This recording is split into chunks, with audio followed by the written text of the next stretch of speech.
Hello. कैसे हैं आप सभी। स्वागत है आपके अपने YouTube channel Sunny global study में।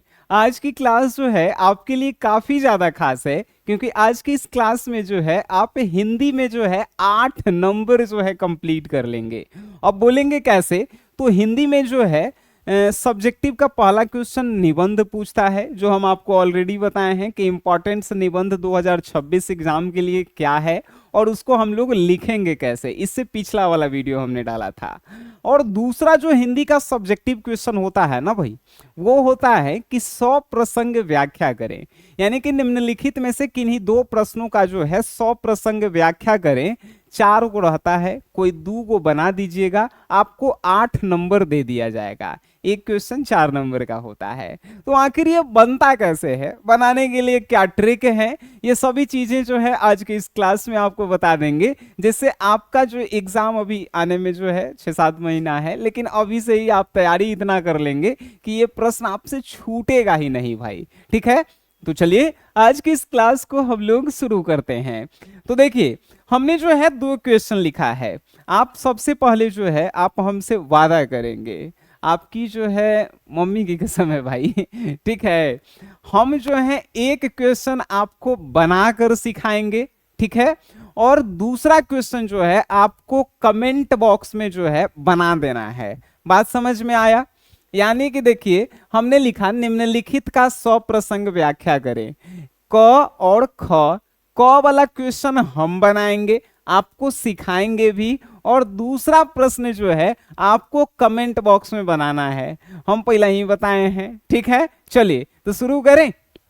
अगर देखिए, आपसे सबसे पहले अगर क्वेश्चन पूछता है कि 100 प्रसंग व्याख्या करें, तो इसका मतलब होता क्या है? इसका मतलब होता है इंग्लिश में एक्सप्लेन करना। यानी कोई एक छोटा सा लाइन दिया गया है, जैसे ये कहानी के एकदम बीच में से उठा के दे दिया है, इसको बताना है कि इसके राइटर कौन है, ये कौन से चैप्टर से लिया गया है, उसके बाद जो है इसका अर्थ क्या है। अगर आप बता दिए 100 प्रसंग व्याख्या कंप्लीट हो गया। बात समझें? चलिए, तो अगर ऐसा प्रश्न आता है तो हम क्या करेंगे? सबसे पहले जो है प्रश्न संख्या लिखेंगे। अगर प्रश्न संख्या जो है यहाँ पे 2 लिखा है तो 2 लिखेंगे, और 2 के कौन सा है, क नंबर है, तो क नंबर लिख के इसको जो है ऐसे लिखेंगे। ठीक है भाई, और सेकंड लाइन में जो है उत्तर लिख के जो है लिखना हम लोग स्टार्ट करेंगे। समझ गए? लिखने का भी तरीका होता है, और लिखने के ऊपर भी जो है काफी ज्यादा मार्क्स मिलता है। अगर आपका लिखने का तरीका गलत है तो नंबर कम आ जाएंगे। चलिए, तो अब जो है एकदम आराम से जो है सीखिए कैसे जो है इसको हम लोग करते हैं। सबसे पहले आपको देखना होगा कि ये जो है, ये पंक्तियां मतलब 2 लाइन लिखा हुआ है, ये किस चैप्टर से लिखा गया है और इसके राइटर कौन है। अब आप कहेंगे सर कि ये कैसे हम लोग जानेंगे कि किस चैप्टर से लिया गया है और कौन इसके राइटर हैं। उसके लिए आपको हिंदी बुक का जो है एक एक चैप्टर को लाइन बाय लाइन पढ़ना होगा। अगर आप नहीं पढ़े हैं, मेरा जो है यूट्यूब पे हिंदी का प्लेलिस्ट बना हुआ है, उसमें हिंदी के एक एक चैप्टर को 10 से 15 मिनट में पढ़ा करके कंप्लीट भी करा दिया गया है। आप किसी भी चैप्टर, जैसे बातचीत नहीं पढ़े हैं, आप लिखिएगा बातचीत हिंदी अर्थ बाई सन्नी सर, सबसे पहला वीडियो आएगा। आप कोई भी चैप्टर नहीं पढ़े, उसने कहा था, या आप संपूर्ण क्रांति, कोई भी हिंदी का चैप्टर आप लिखिए, मेरा नाम लिखिए, सबसे पहले आपको आएगा। 10 से 15 मिनट में बिना किताब देखे हम आपको समझाए हैं। ठीक है, चलिए, जिससे आपको पढ़ने में कोई दिक्कत नहीं। तो एक हम बता देते हैं, ये कैसे पहचानेंगे। हमने बताया चैप्टर को आप पढ़ेंगे उसके बाद पहचान जाएंगे। तो ये जो है हम बता दे रहे हैं, ये जो है ओ सदा नीरा चैप्टर का जो है ये पंक्तियां लिखा हुआ है। पंक्तियां मींस लाइन। ये ओ सदा नीरा, जिसके राइटर हैं जगदीश चंद्र माथुर जी। अब इसको हम लोग बनाएंगे कैसे? अगर ऐसा क्वेश्चन आवे तो लिखेंगे हम लोग, ये 2 लाइन जो है फिक्स होता है। प्रस्तुत पंक्तियां, अब देखिए, पंक्ति जो है अगर एक लाइन में पूरा लिखल है, जैसे असल बातचीत केवल 2 व्यक्तियों के बीच में हो सकती है, एक के लाइन में है तो पंक्ति लिखेंगे। अगर 2 लाइन में है तो पंक्तियां, पंक्ति मतलब एक, पंक्तियां मतलब बहुवचन, एक से अधिक। ठीक है, तो प्रस्तुत पंक्तियां जगदीश चंद्र माथुर जी द्वारा, जगदीश चंद्र माथुर जी द्वारा, जगदीश चंद्र माथुर जी द्वारा रचित पाठ, रचित पाठ, रचित पाठ लिख सकते हैं। आप पाठ में जो है आप, अगर आपको पता है कि ये जो है निबंध है, निबंध लिख देंगे। अगर आपको पता है कि ये कहानी है तो कहानी लिख देंगे। नहीं भी पता है तो सिर्फ पाठ लिख के छोड़ देंगे। बात समझ गए? तो हमको पता था कि ओ सदा नीरा क्या है, तो निबंध है। तो हमने क्या लिखा, प्रस्तुत पंक्तियां जगदीश चंद्र माथुर जी द्वारा रचित पाठ निबंध ओ सदा नीरा। या आप जो है अभी नहीं निबंध लिख के यहां पर भी जो है लिख सकते हैं। रचित पाठ ओ सदा नीरा, ओ सदा नीरा। यहां पे आप जो है ब्रैकेट में निबंध लिख सकते हैं। अगर पता है तब, नहीं पता है तो नहीं भी लिखेंगे, कोई दिक्कत नहीं। प्रस्तुत पंक्तियां जगदीश चंद्र माथुर जी द्वारा रचित पाठ ओ सदा नीरा। ये जो पाठ लिखे हैं ना, पाठ के नाम में जो है डबल इन्वर्टेड कॉमा से घेर देंगे राइटर और चैप्टर दोनों के नाम को, जिससे जो है जो कॉपी चेक करे उसको क्लीन पता चले कि ये राइटर है, ये जो है चैप्टर का नाम है। ठीक है। प्रस्तुत पंक्तियां जगदीश चंद्र माथुर जी द्वारा रचित पाठ ओ सदा नीरा से लिया गया है, से लिया गया है, से लिया गया है। अब देखिए हम आपको बताते चलें, ये दो लाइन जो होता है ना फिक्स होता है। इसमें बदलेगा क्या मेरे भाई, इसमें बदलेगा ये राइटर का नाम और ये जो है चैप्टर का नाम। हमने कहा एक हम आपको सिखा के जाएंगे, दूसरा आपको बना के देना है। तो अगर ये कहे असल बातचीत सिर्फ दो व्यक्तियों के बीच में ही हो सकती है, तो इसको कैसे बनाएंगे हम आपको बता दें। ये जो है हिंदी के पहला चैप्टर बातचीत, बातचीत भी जो है क्या है, एगो निबंध है जिसके राइटर क्या है, तब बातचीत जो है का तब बालक से नहीं करते हैं, यानी इसका ट्रिक था बाल कृष्ण भट्ट। बाल कृष्ण भट्ट जी जो हैं इसके क्या हैं, राइटर हैं, पता ही है आपको। तो ये जो है हमने लिख दिया। अब ये तो आप बना देंगे ना। इसमें चेंज क्या करेंगे, इसमें राइटर के ये वाला नाम को हटाकर बालकृष्ण भट्ट जी लिखेंगे और ओ सदा नीरा को हटाकर बातचीत और यहाँ पे निबंध लिखेंगे। बात समझ में आ रहा है? देखिए एग्जाम जैसे जैसे नजदीक आएगा ना मेरे लड्डू जी, मेरे सुकुनो, आपको जो है 100 प्रसंग व्याख्या करने वाला 15 को क्वेश्चन दिया जाएगा, जिसमें से 2 क्वेश्चन कंफर्म है कि आ जाएगा।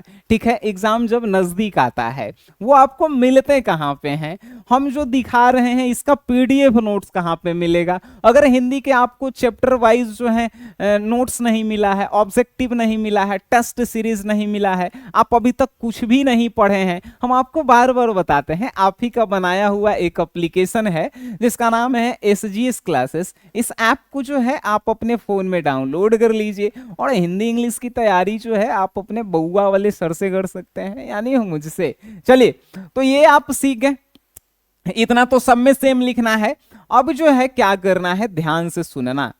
अब जो है इतना लिखने के बाद पैराग्राफ चेंज करना होता है। पैराग्राफ चेंज करना मीन्स होता है कि भाई बहुत सारे लोगों को अगर हम कहते हैं कि पैराग्राफ चेंज कीजिए तो वो लोग क्या करते हैं कि ये नीचे से यहां से लिखना जो है शुरू कर देते हैं, लेकिन वो पैराग्राफ चेंज नहीं होता है।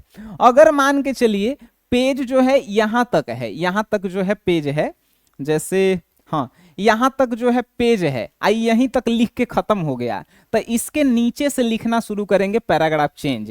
अगर एकदम जो है पेज जो है, जैसे मान लीजिए कि ये जो है पेज है, ये जो है अंतिम पेज के लास्ट में आके खत्म हो गया, तो इसके बीच में से लिखना शुरू करेंगे, इसके नीचे के बीच से एकदम लिखना शुरू करेंगे, वो होता है पैराग्राफ चेंज। ठीक है। तो मान के चलिए ये जो है अंतिम में खत्म हो गया, तो हमको अब पैराग्राफ चेंज करके लिखना है। हमने बता दिया कि कौन से राइटर हैं और कौन से चैप्टर हैं, तो अब क्या लिखेंगे, इसका अर्थ बताएंगे। अर्थ क्या बताएंगे, तो चलिए देखिए, प्रस्तुत पंक्तियां जगदीश चंद्र माथुर जी द्वारा रचित पाठ ओ सदा नीरा से लिया गया है, जिसमें जिसमें जिसमें लेखक यह कहते हैं, लेखक यह कहते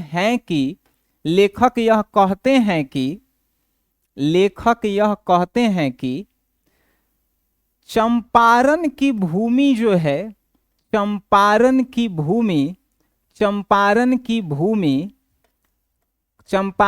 भूमि काफी अद्भुत है, काफी जो है अद्भुत है, काफी अद्भुत है।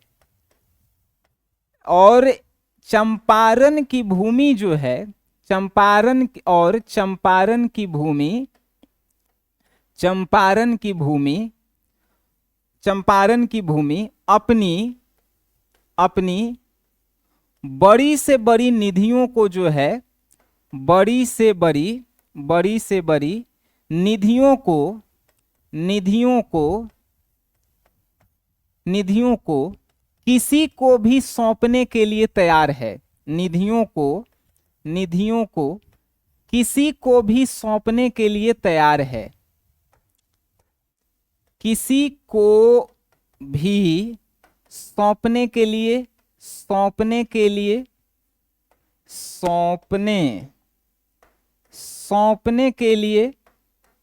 तैयार है। सौंपने के लिए क्या है? तैयार है। सौंपने के लिए तैयार है, तैयार है। जैसे जैसे अंग्रेज यहां पे आए, जैसे अंग्रेजों को जो है, अंग्रेजों को चंपारण की भूमि, चंपारण की भूमि से नील की फसलें मिली और ना जाने कई सारे राजाओं ने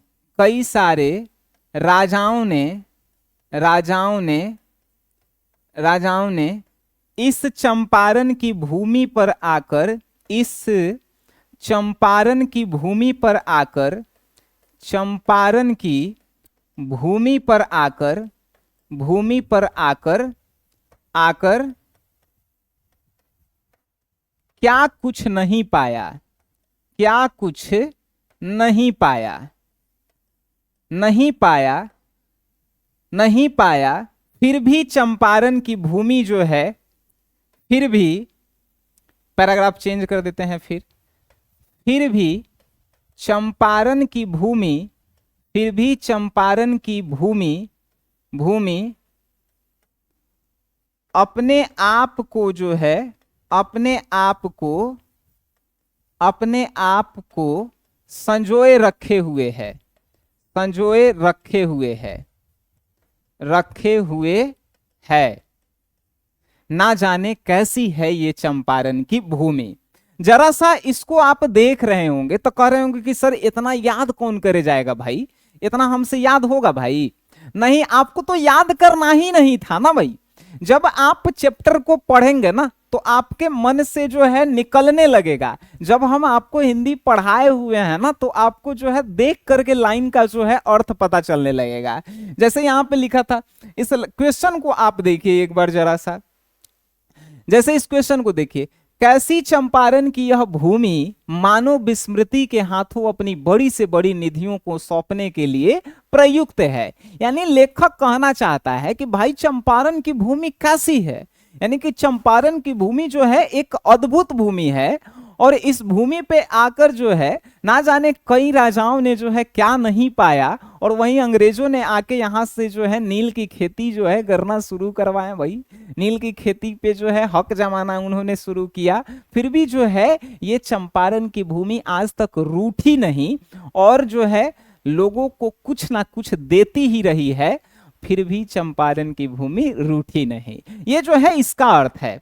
लेकिन अगर आप इसका लिखेंगे, असल बातचीत केवल दो व्यक्तियों के बीच में ही हो सकती है, इसका तो अर्थ आप लिख सकते हैं कि प्रस्तुत पंक्तियों के माध्यम से जो है लेखक यह कहना चाहते हैं कि असल जो बातचीत होता है ना वो दो व्यक्तियों के बीच में ही होता है। दो व्यक्ति से जब ज्यादा व्यक्ति मिलता है तो बातचीत नहीं बहस होने लगता है। ठीक है, तो ये इसका अर्थ होगा। तो आपको जो है जब आप चैप्टर पढ़ेंगे तो उसका जो है अर्थ आपको समझ में आने लगेगा। बात समझ में आ रही है? फिर आप जो है लिखना शुरू कर देंगे। इसीलिए हम बार बार कहते हैं, जैसे हम कोई चैप्टर पढ़ाएं तो आपको चैप्टर जब हम पढ़ा दिए समझ में आ गया, आपको एक बार फिर से अपना बुक रीडिंग करना चाहिए। हो सकता है कोई पॉइंट हमने छोड़ दिया हो तो उस जो है पॉइंट को आप फिर से रीडिंग करेंगे उसके बाद तो समझिए कि उसका कल्याण हो गया, मतलब हिंदी इंग्लिश आपके लिए बउआ की तरह हो जाएगा। ठीक है, तो हम जो है आपके लिए क्वेश्चन जो है कमेंट बॉक्स में बनाना है, बात आपको समझ में आ रही होगी। इस क्वेश्चन को बना के कमेंट बॉक्स में ही आप उत्तर देंगे, जैसे हमने जो है पहला क्वेश्चन बनाया है ठीक उसी प्रकार से। बात समझ गए? ध्यान रखिएगा, ये 4 नंबर में एक क्वेश्चन पूछे जाते हैं, तो आपको जो है बनाने भी हैं काफी ढंग से और सही शब्दों का भी प्रयोग करना है। तो मिलते हैं आप सभी से नेक्स्ट क्लास में, आज के लिए इतना ही, तब तक के लिए टाटा बाय बाय, धन्यवाद, गुड नाइट, शुभ रात्रि।